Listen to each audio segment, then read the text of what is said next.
એ સાંજે સ્વીકૃતિ અને ધ્રુવી એક કાફેમાં મળ્યા. નવો નક્કો ડ્રેસ પહેરીને ધ્રુવી એકદમ સજી ધજીને આવેલી. એના ખુલ્લા વાળ હજુએ થોડા ભીના હતા. એનામાંથી જાસ્મીનના પરફ્યુમની એક સિડક્ટિવ સુગંધ આવી રહી હતી. તેના શણગાર કરતાં વધારે ધ્યાનાકર્ષક તેનો ઉત્સાહ અને આત્મવિશ્વાસ હતો. તેની બરાબર સામે બેઠેલી સ્વીકૃતિ તદ્દન અલગ જ અવસ્થામાં હતી, બાહ્ય અને આંતરિક બંને. સોરી યાર, તારો મેસેજ બહુ મોડો જોયો, ધ્રુવીએ વાતની શરૂઆત કરી. ઇટ્સ ઓકે, સ્વીકૃતિએ ધીમા સ્વરે કહ્યું. મને લાગ્યું કે તું ક્યાંક બિઝી હોઈશ. ક્યાંક એટલે? કોલેજમાં જ હતી, પેથોલોજીના બોરિંગ લેક્ચરમાં. તું કેમ ન આવી? મૂડ નહોતો. Are you okay? ધ્રુવીએ નિસ્બતથી પૂછ્યું. પોતાની વોટ્સએપ ચેટ ધ્રુવીને બતાવી રડમસ અવાજે સ્વીકૃતિએ કહ્યું, મારો મેસેજ એણે વાંચ્યો પણ નહીં. જ્યારે એ છોકરો તારામાં ઇન્ટરેસ્ટેડ જ નથી તો શું કામ એની રાહ જુએ છે? એ મારામાં ઇન્ટરેસ્ટેડ નથી એની તને કઈ રીતે ખબર? બહુ ઓબ્વિયસ છે યાર. વહેલી સવારે જે રીતે એ તને છોડીને ચાલ્યો ગયો એ જ બતાવે છે કે એને તારામાં ઇન્ટરેસ્ટ નથી. પણ કેમ? સ્વીકૃતિએ અકળાઈને પૂછ્યું. એનો જવાબ મારી પાસે નથી, ધ્રુવીએ શાંતિથી કહ્યું. શું હું આકર્ષક નથી? ગર્લફ્રેન્ડ પાસેથી એક છોકરાની જેટલી અપેક્ષા હોય એ બધી જ હું પૂરી કરી શકું તેમ છું. તો પછી કેમ એ મારો બોયફ્રેન્ડ બનવા તૈયાર નથી? કૃતિ બોયફ્રેન્ડને લઈને તો આટલી બધી ઓબ્સેસિવ કેમ થઈ ગઈ છે? તારી પાસે છે એટલે તને નહીં સમજાય. એ એકલતા, અસલામતી, ખાલીપો તું નહીં સમજી શકે. કોઈ મળી જશે, રિલેક્સ. આટલી બધી ઉતાવળી કેમ થાય છે? તું પોતે અત્યારે યુવરાજ સાથે ડેટ પર જાય છે અને મને પૂછે છે કે કેમ ઉતાવળી થાય છે? ઓ હેલો, હું ડેટ પર જાઉં છું એવું તને કોણે કહ્યું? Look at yourself. તું જે રીતની તૈયાર થઈ છે, કોઈ પણ કહી શકે કે બોયફ્રેન્ડ સાથે ડિનર પર જાય છે. ધારણાઓ કરવાનું બંધ કર. હું મમ્મી પપ્પા સાથે એક ફંક્શનમાં જાઉં છું, યુવરાજ સાથે નહીં. આ જવાબ સાંભળીને સ્વીકૃતિ ચૂપ થઈ ગઈ, કંઈક વિચારવા લાગી. મમ્મી પપ્પાની સાથે છેલ્લે એ ક્યારે ક્યાંક બહાર ગઈ હતી એવો એક વિચાર પતંગિયાની જેમ થોડી ક્ષણો એના મનમાં બેઠો અને પછી તરત ઉડી ગયો. મારું એક કામ કરીશ? સ્વીકૃતિએ પૂછ્યું. એનીથિંગ ફોર યુ ડાર્લિંગ, ધ્રુવીએ કહ્યું. એકવાર મારી મુલાકાત આદિ સાથે કરાવી આપીશ પ્લીઝ? પાગલ થઈ ગઈ છે? સ્વમાન જેવું કંઈ છે કે નહીં? એણે તને ડમ્પ કરી છે. એ ઓલરેડી સ્વાતિને ડેટ કરવા લાગ્યો છે. તારો ફોન ઉપાડતો નથી. દરેક સોશિયલ મીડિયા પર એણે તને બ્લોક કરી દીધી છે. એને મળીને હવે કરવું છે શું તારે? ઓફર આપવી છે. મને એની રિઝર્વ ગર્લફ્રેન્ડ બનવામાં પણ વાંધો નથી. અઠવાડિયામાં ખાલી એકવાર મળશે તો પણ વાંધો નથી. સ્વાતિ ક્યાંક વ્યસ્ત હોય, એક્ઝામ હોય કે એ ક્યાંક બહાર ગઈ હોય ત્યારે તો આદિ મને મળશે ને? Are you out of your mind? ધ્રુવીએ આક્રોશથી કહ્યું. કેમ આટલી બધી ડેસ્પરેટ છો તું? આદિ નહીં તો સુયશ, સુયશ નહીં તો પાછો આદિ. ચાલી શું રહ્યું છે તારા મનમાં? મને નથી ખબર પડતી. સ્વીકૃતિનો અવાજ મોટો થતાની સાથે જ રડમસ થવા લાગ્યો. રડવાની મોસમ આવે ત્યારે આંસુઓ પૂર બહારમાં ખીલતા હોય છે. વિપુલ પ્રમાણમાં અને સરળતાથી ઉપલબ્ધ હોય છે. ટપકતા આંસુઓ સાથે તેણે કહ્યું, નથી મજા આવતી મને. ક્યાંય ગમતું નથી. કોઈ કામમાં મન નથી લાગતું. ગભરામણ થાય છે. એવું લાગે છે કે પ્રેમનો અભાવ મને ચારે તરફથી ગુંગળાવી રહ્યો છે. આ રીતે તો હું કેમ જીવીશ? પછી એક ડુસકા સાથે તેણે કહ્યું, મને જીવવાનું અઘરું લાગવા માંડ્યું છે. સૂરજ ઉગે છે અને મને ધ્રાસકો પડે છે કે આ દિવસ મને ગળી જશે. મારા જ વિચારો મને કોતરી કોતરીને ખાઈ જશે. હું શું કરું મને સમજાતું નથી. સૌથી પહેલાં શાંત થઈ જા, પાણીનો ગ્લાસ આપતા ધ્રુવીએ કહ્યું. સ્વીકૃતિએ પરાણે થોડું પાણી પીધું. આંસુ ઓલું છે. મોટા થઈ જવાની સૌથી મોટી કમનસીબી એ છે કે આપણે આપણા આંસુઓ જાતે લૂછવા પડે છે. પાણીનો ગ્લાસ હાથમાં પકડી સ્વીકૃતિ લાચાર નજરે ધ્રુવી સામે જોતી રહી. ધ્રુવીએ કહ્યું, મને લાગે છે કે તારે સાયકિયાટ્રિસ્ટની અપોઇન્ટમેન્ટનો ટાઈમ થઈ ગયો છે. છેલ્લી ક્યારે ગઈ હતી? ફોલો અપને વાર છે હજુ. અને આમ પણ સાયકિયાટ્રિસ્ટ દવાઓ આપશે, બોયફ્રેન્ડ નહીં. તારી હાલત તો જો, આપણે કાલને કાલ સાયકિયાટ્રિસ્ટને બતાવી દઈએ. તું અપોઇન્ટમેન્ટ લઈ લે, હું આવીશ તારી સાથે. Are you sure this will help? આંખો ઝીણી કરીને સ્વીકૃતિએ પૂછ્યું. ઓફકોર્સ ડિયર, ભરોસો રાખ, ધ્રુવીએ કહ્યું અને પછી પોતાના બંને હાથે સ્વીકૃતિનો હાથ પકડી લીધો. બીજા દિવસની સવાર પડી. ફરી એકવાર સ્વીકૃતિને સૂર્યોદય પ્રત્યે નફરત થઈ. બીમાર હોવાની એ સૌથી મોટી નિશાની છે કે સૂર્યોદય જેવી ઘટના પ્રત્યે અણગમો આવવા લાગે. સવારનું પડવું, સૂરજનું ઉગવું, ફૂલોનું ખીલવું, પંખીઓનો અવાજ, વિદ્યાર્થીઓનો કલબલાટ સાથે પસાર થતી સ્કૂલ બસ, મોર્નિંગ વોક પર નીકળેલા આરોગ્ય સભાન લોકો, મોટા અવાજે વાગતા સ્વચ્છ ભારત ગીત સાથે ઘરે ઘરે કચરો લેવા આવતી કચરા ગાડી અને શાકભાજી વેચવા નીકળેલા ફેરિયાના અવાજો. જ્યારે આ બધા દ્રશ્યો આપણને ડિસ્ટર્બ કરવા લાગે ત્યારે સમજવું કે આપણે મજામાં નથી. જેને સવાર નથી ગમતી એ વ્યક્તિ નક્કી અંધારામાં હોવી જોઈએ. સ્વીકૃતિ પરાણે બેડ પરથી ઊભી થઈ. સાવ સામાન્ય અને રોજિંદી ક્રિયાઓ કરવા માટે પણ તેને ખૂબ પ્રયત્નો કરવા પડતા.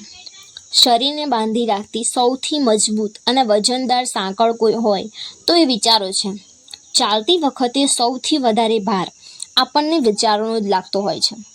બીમાર ચિત્તના બીમાર વિચારો જે આપણને બેસી રહેવા માટે મજબૂર કરે છે. નીચેથી હોર્નના અવાજો સંભળાયા. સ્વીકૃતિને દવાખાને લઈ જવા ધ્રુવી હાજર થઈ ગયેલી. ફાઇલ લીધી? ધ્રુવીએ પૂછ્યું. હા કહીને સ્વીકૃતિ એના 2 વ્હીલર પાછળ બેસી ગઈ. ધ્રુવીએ વાહન હંકારી મૂક્યું. તેઓ બંને એક વ્યસ્ત ન્યુરોસાઇકિયાટ્રિસ્ટના ઓપીડીમાં પહોંચ્યા. આ એ જ મનોચિકિત્સક હતા જ્યાં ઓલરેડી સ્વીકૃતિની સારવાર ચાલુ હતી. વેઇટિંગ રૂમ ખીચોખીચ ભરેલું હતું. સ્વીકૃતિનો હાથ પકડીને ધ્રુવી સડસડાટે રિસેપ્શન પાસે પહોંચી ગઈ. રિસેપ્શનિસ્ટ ઓલરેડી એક પુરુષ દર્દી સાથે વાત કરી રહી હતી. એમની વાત અધવચ્ચેથી અટકાવીને ધ્રુવીએ કહ્યું, એક્સક્યુઝ મી, અમારી 10 વાગ્યાની અપોઇન્ટમેન્ટ છે. શું નામ છે પેશન્ટનું? રિસેપ્શનિસ્ટે પૂછ્યું. સ્વીકૃતિ દેસાઈ, ધ્રુવીએ કહ્યું. Okay, please weight. 2 પેશન્ટ પછી તમારો જ વારો છે. એટલું કહીને રિસેપ્શનિસ્ટે ફરીથી પેલા પુરુષ સાથે વાત શરૂ કરી.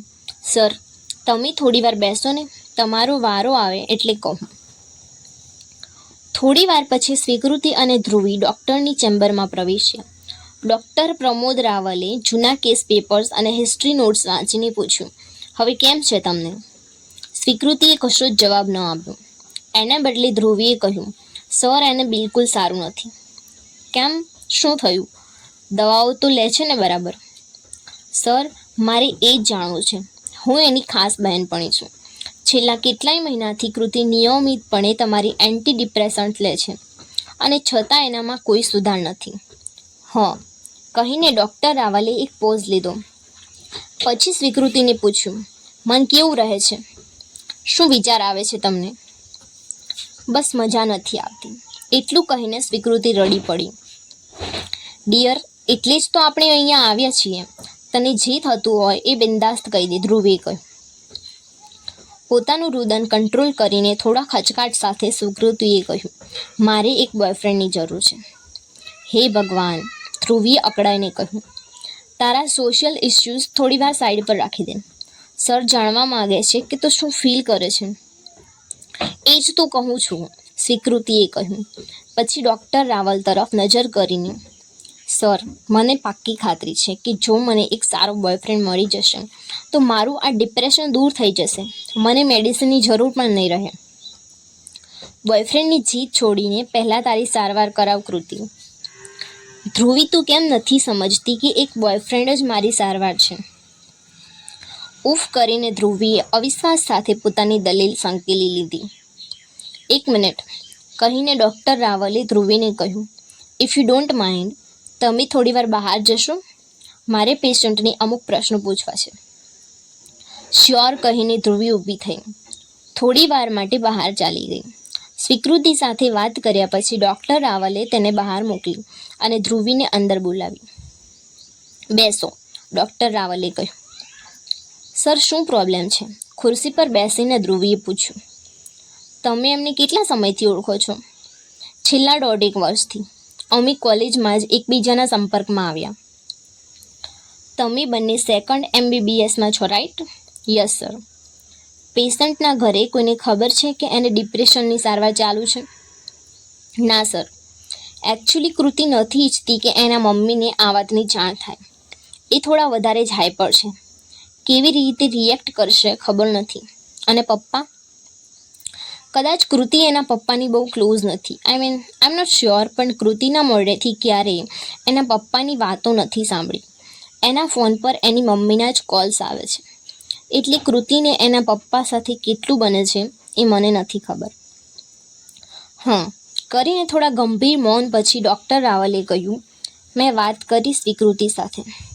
મને એવું લાગે છે કે એમને એડમિશનની જરૂર છે. મતલબ? સમજી નહીં સર, ધ્રુવીએ કહ્યું. એમને હોસ્પિટલમાં દાખલ કરવા જોઈએ. કંઈ ગંભીર છે સર?